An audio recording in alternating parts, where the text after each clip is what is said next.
I'm all about a physical planner. This is the 2026 version, and this feels and looks far more premium than you would expect. Sturdy hardcover, clean floral design, and I love the spiral binding. This lays flat very easily, and you don't need to fight with it. This is the A5 size. Balances perfectly between portable and practical. This is small enough to put in your bag, but gives you real writing space for scheduling. Okay, let's open it up.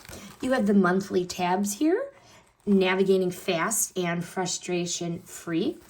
I like the pocket in the back. There's a pocket here, right here, for receipts and whatnot. And I like the elastic band that keeps it neatly closed so the pages don't get bent or mangled.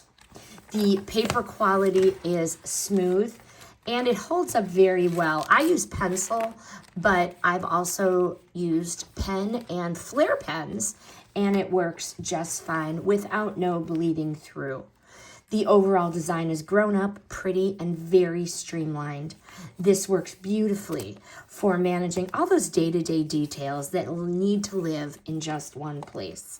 Bottom line, it is a polished, reliable, easy-to-use planner that keeps your entire year organized and looks good doing it. Highly recommend.